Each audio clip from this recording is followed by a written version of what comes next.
NET Journal presents Russia, the Unfinished Revolution, with reporter Paulette Schulman.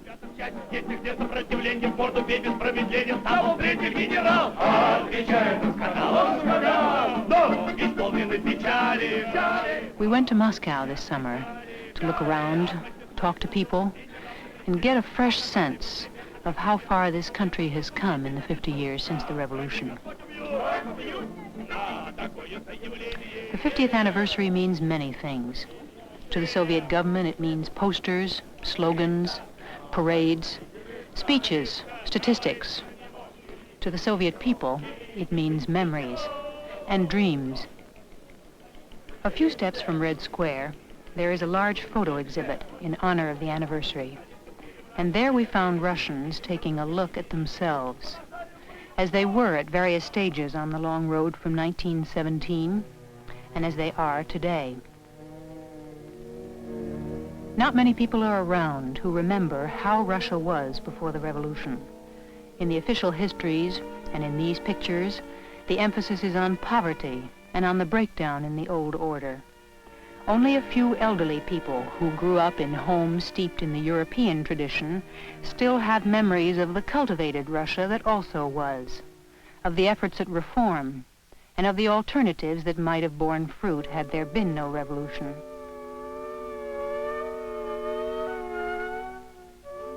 Lenin is everything. He is promises, peace, bread, land. He is orthodoxy, the one true view of things. Of all the others who helped to make the revolution, some are now in disgrace or in limbo, and there is no room for them here.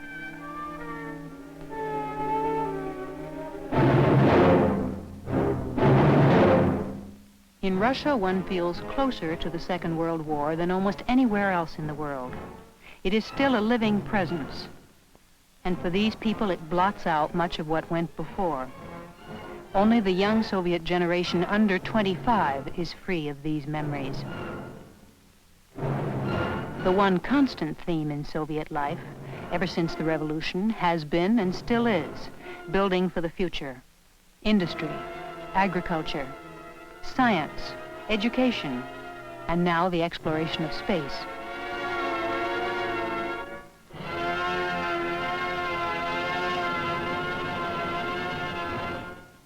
But today one feels something new here, the groping for some expression of private life, not just as a secret inner refuge, but as a part of life that demands a place for itself, openly, outwardly. In the private worlds of the Soviet people, you can sense the hopes they have for the future, and what it is that moves Russians to great outbursts of joy and sorrow. You can sense something of the intensity of Russian life.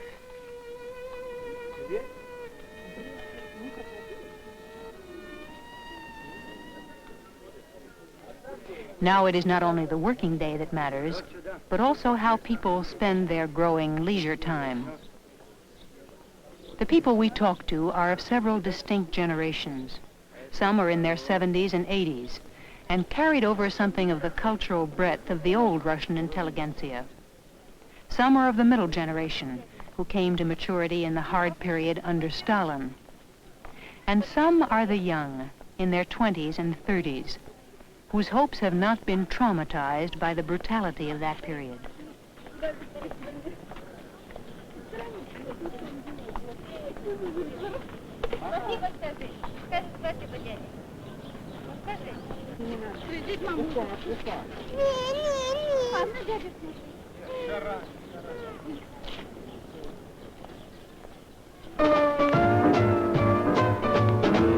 The young people here take the struggles of the past for granted.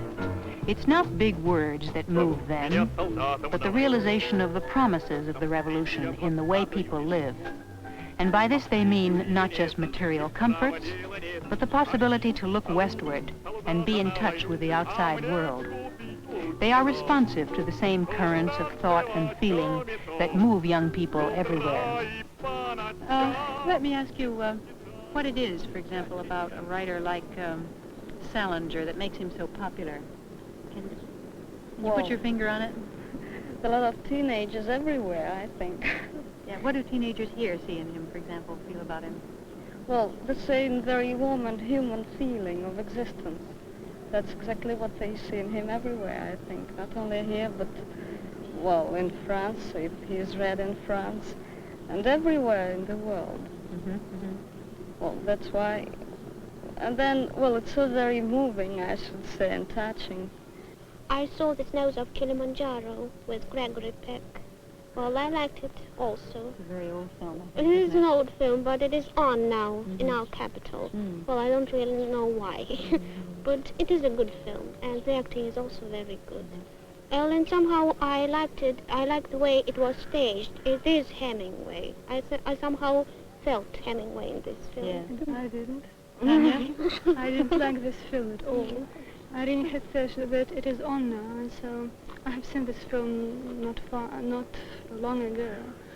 But when I came home, I took Hemingway and just reread the story, and I found that the film and the story have just nothing in common, except maybe the title and the epigram just at the beginning of the story. And somehow I didn't feel Hemingway there. Do young people here follow American styles? Well, popular music perhaps has its share here, but I must, well, I don't want to be offensive certainly, but they seem to be more in touch with Europe, France, Great Britain, well, Scandinavian countries, because, well, fashions, books and literature, well, come easier from Europe than from America. It's so far off, you know. One more question of a general nature that may seem hard, but I'd be interested in your answer, and that is, what does the word communism mean to you? If you think of explaining it to people abroad who don't live under this system, how would you sum it up for them?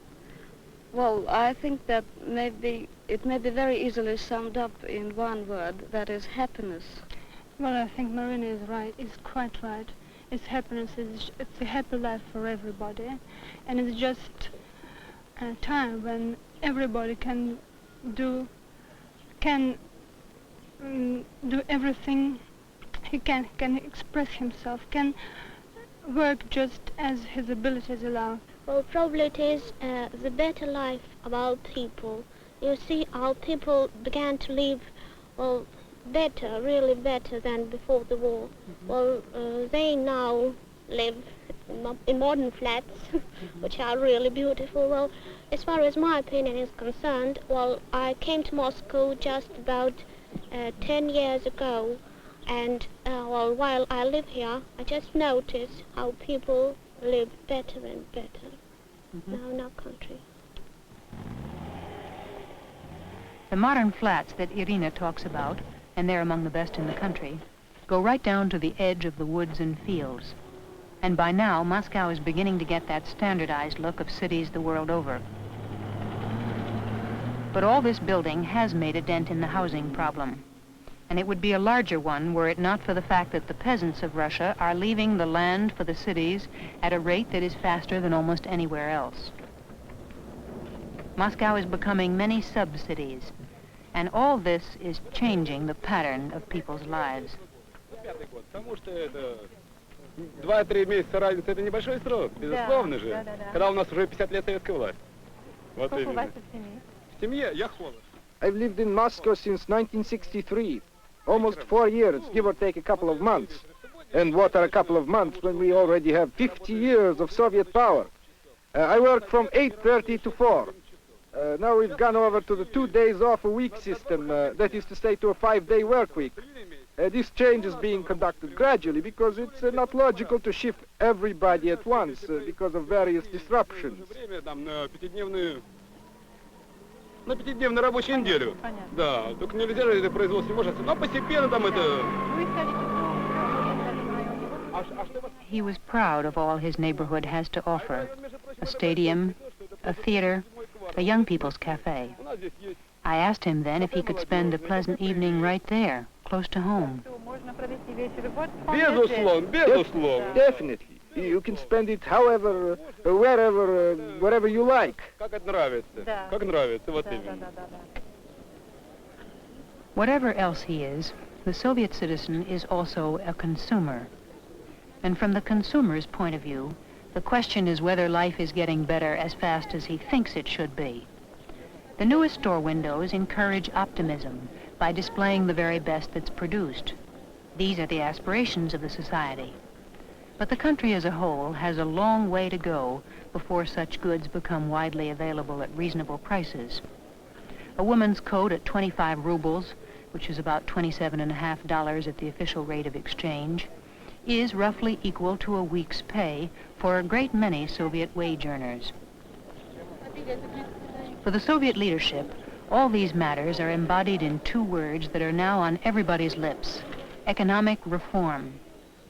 This means letting the factory manager have more say. It means not trying to plan every single detail from the center. And it means allowing room for profit and market forces to govern the economy. At Moscow University, there's a young professor of economics who spent last year at the Harvard Business School studying American management techniques. We asked Vitaly Azira how the Soviet economic reforms are going.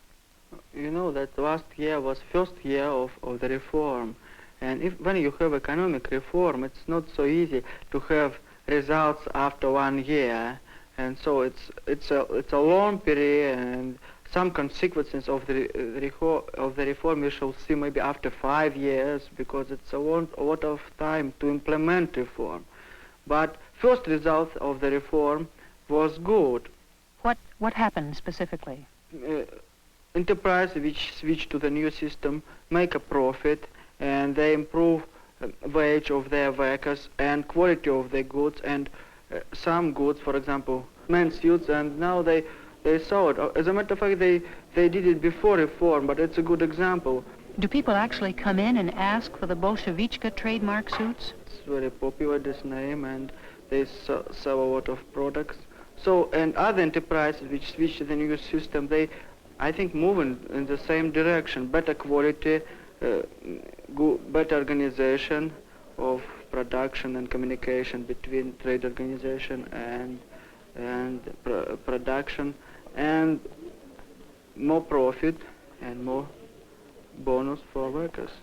It's very important for manager to give consumer really products which he really wants, and educate consumer how to use the product and do it more convenient for consumers, because if consumer don't sure that it will be convenient for him and useful for him, he can buy other things. Are enterprises beginning to compete with one another?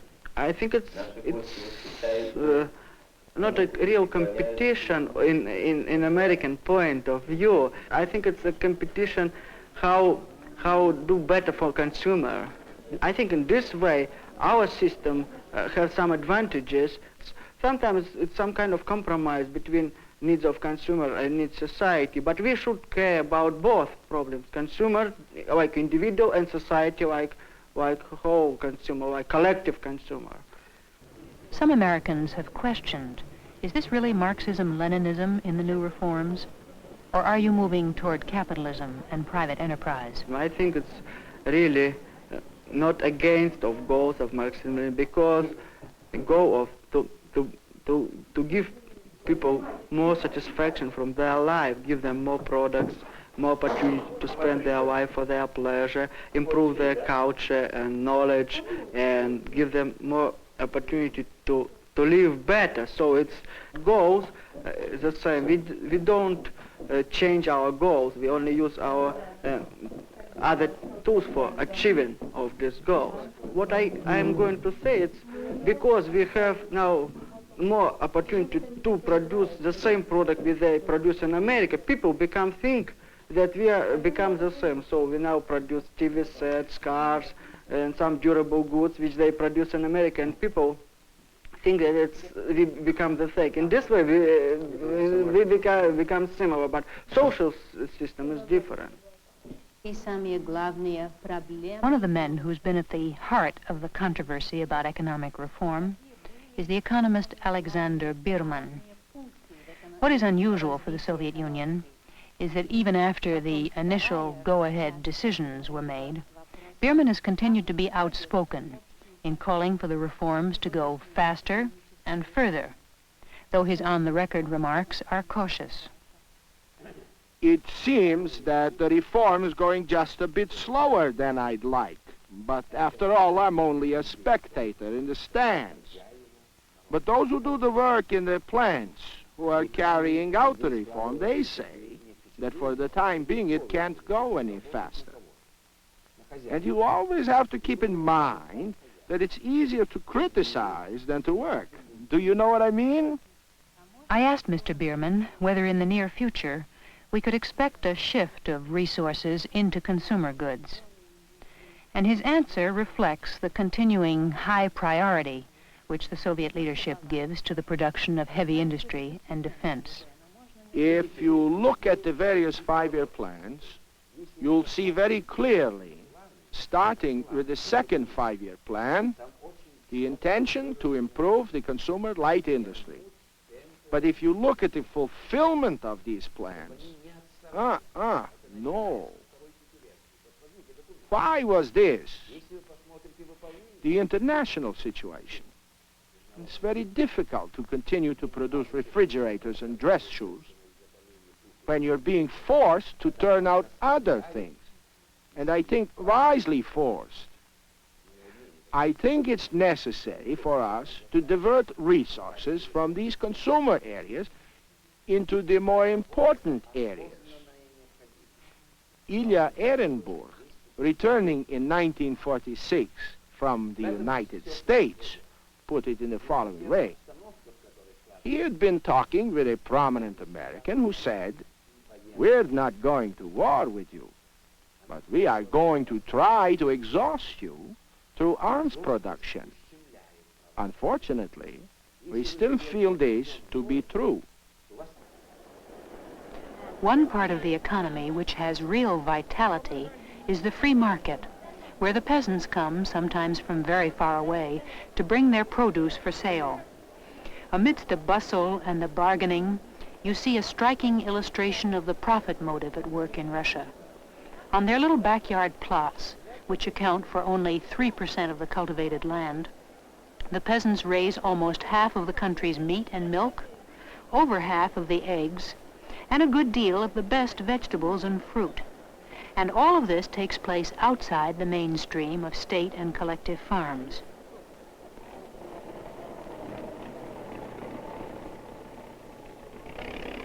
The Soviet leaders are trying to face up to the fact that Russia's rapid industrialization was achieved essentially at the expense of the peasant.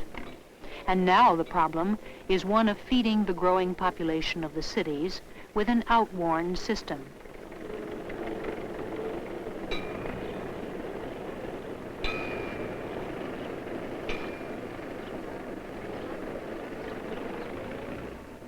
Economic reform is coming to the farms, but it's coming more slowly than in industry. And the challenge there, too, is to find some way of using the profit motive within the framework of the Soviet political system. Not just in the private plots, but on the state and collective farms as well.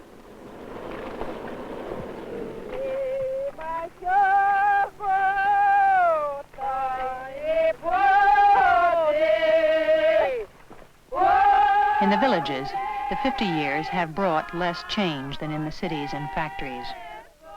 The spirit of the old Russian peasant, individualistic in many ways and resistant to change, is still to be felt.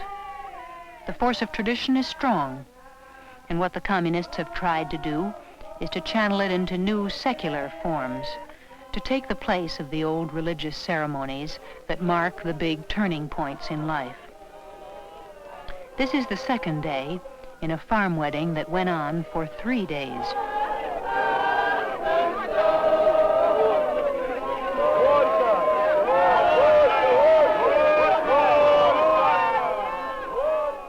The guests are shouting the traditional Gorka, Gorka, which means it's bitter. And this is the signal at Russian weddings for the bride and groom to kiss and make things sweet once again.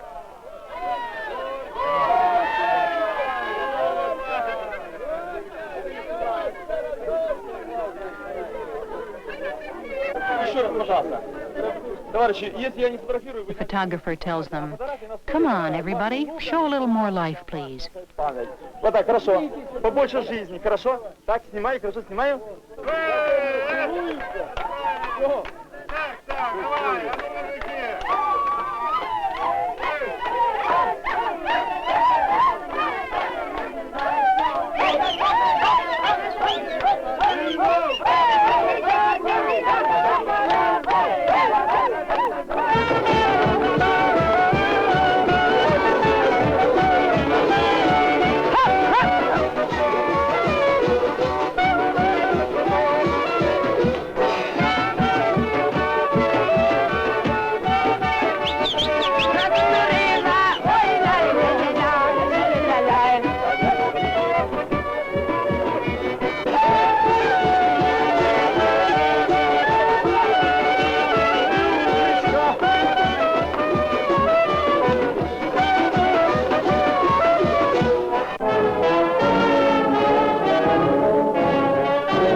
Comrades, parents, godparents, newborn, allow me in the name of the Council of the Working People's Deputies to declare this baptism officially open.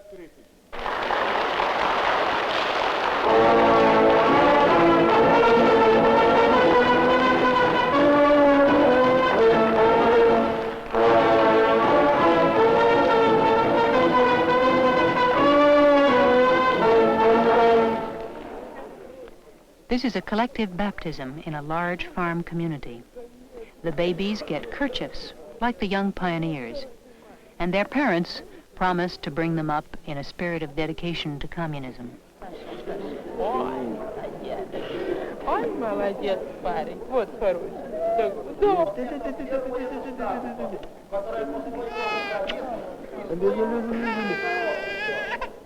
нареченным родителям худого Александра Вячеславовича.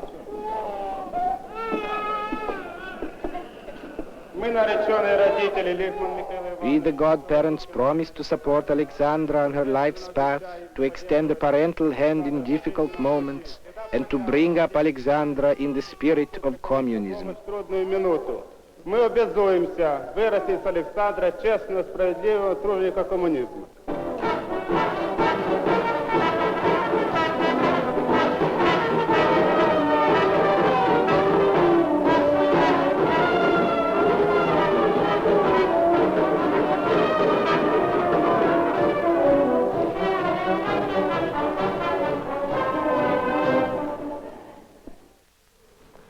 We have the different quantity of the family in urban and in rural district, first of all.